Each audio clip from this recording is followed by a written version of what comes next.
Hello friends, आप सभी Aryan study के साथ जुड़ चुके हैं। आज प्रस्तावना का सेकंड लेक्चर है। पिछले की लेक्चर में हम लोग केशवानंद भारतीयवाद 1973 के तहत सुप्रीम कोर्ट ने यह बताया था कि जो प्रस्तावना है वो संविधान का अंग है तथा संसद इसमें संशोधन कर सकती है।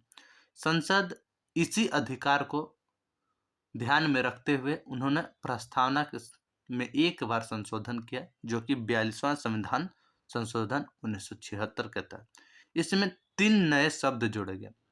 इस संशोधन के तहत 3 नए शब्द जोड़े गए: समाजवाद, पंथ निरपेक्षता, अखंडता। कौन कौन सा? समाजवाद, पंथ निरपेक्षता, अखंडता।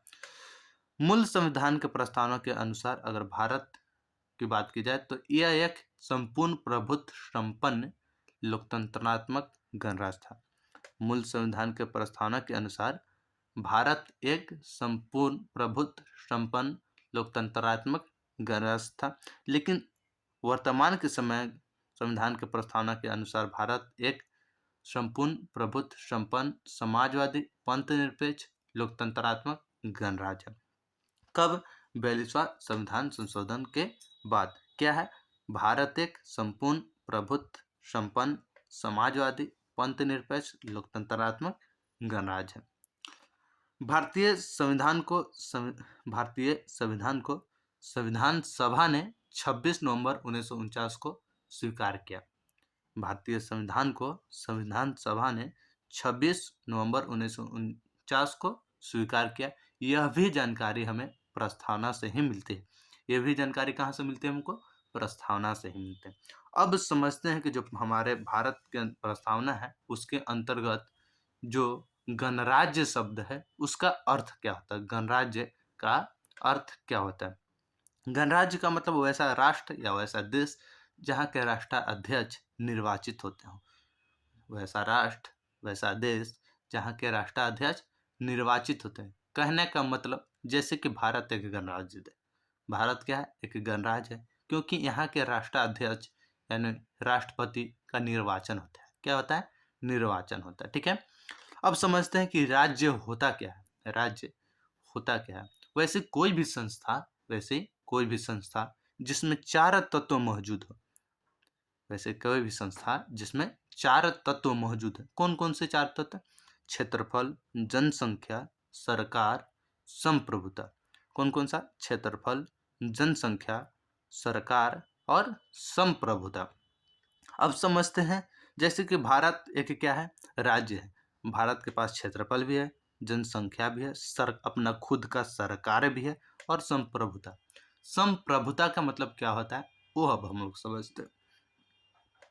संप्रभुता का मतलब वैसा राष्ट्र जिसके नीति निर्माण में किसी दूसरे देश का हस्तक्षेप ना हो। जैसे कोई भी राष्ट्र हो, कोई भी राज्य हो, जिसका नीति निर्माण करने के लिए दूसरे देश का कोई हस्तक्षेप ना हो, उसी को बोलते हैं संप्रभुत्व संपन्न। भारत कब से संप्रभुत्व संपन्न राष्ट्र बना? तो 15 अगस्त 1947 के बाद से। कब से? 15 अगस्त 1947 के बाद से संप्रभुत्व संपन्न राष्ट्र बना। अब समझते हैं कि प्रस्तावना के अंतर्गत जो समाजवाद है उसका मतलब क्या होता है। समाजवाद का कहने का मतलब यह एक विचारधारा है। क्या है? एक विचारधारा है। इसका अर्थ होता है समानता स्थापित करना। लोगों के बीच क्या करना? समानता को स्थापित करना। अब समझते हैं प्रस्तावना के अंतर्गत पंथ निरपेक्षता जो वर्ड है उसका मतलब क्या होता है। मतलब पंथ निरपेक्षता का मतलब वैसा राष्ट्र जहाँ की सरकार का अपना कोई भी धर्म ना हो। वैसा राष्ट्र जहाँ की सरकार का अपना कोई भी धर्म ना हो। अर्थात कहने का मतलब वो धार्मिक मामलों से तटस्थ हो। अथवा बोल सकते हैं कि जिस राष्ट्र में सभी धर्मों के लोग आपस में मिलजुल कर रहते हैं उसको क्या कहते हैं? पंथ निरपेक्ष राष्ट्र कहते हैं। पंथ निरपेक्ष राष्ट्र का मतलब क्या हुआ? कि वैसा राष्ट्र या वैसा देश या वैसा प्रांत जहाँ की सरकार का अपना कोई भी धर्म ना हो, अथवा बोल सकते हैं धार्मिक मामलों से वो तटस्थ रहता हो। जिस राष्ट्र में, जिस राज्य में कोई भी धर्म माने अनेकों धर्म के लोग आपस में मिलजुल कर रहते हैं उसी को क्या बोलते हैं? पंथ निरपेक्ष राष्ट्र कहते हैं। भारत संवैधानिक तौर पर पंथ निरपेक्ष राष्ट्र 3 जनवरी 1977 से बना है।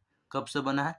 भारत संवैधानिक तौर पर पंथ निरपेक्ष राष्ट्र 3 जनवरी 1977 से बना है। आज की लेक्चर में इतना ही, और अगले लेक्चर प्रस्तावना के जल्द ही आ जाएगी। अगले 2 लेक्चर में प्रस्तावना समाप्त हो जाएगी। यदि आप नए हो हमारे चैनल पर तो हमारे चैनल को लाइक और सब्सक्राइब जरूर करना। धन्यवाद। दरोगा के लिए बहुत ही बेहतरीन मेथड और बहुत ही बेहतरीन टॉपिक्स को हम कवर कराने वाले हैं। धन्यवाद।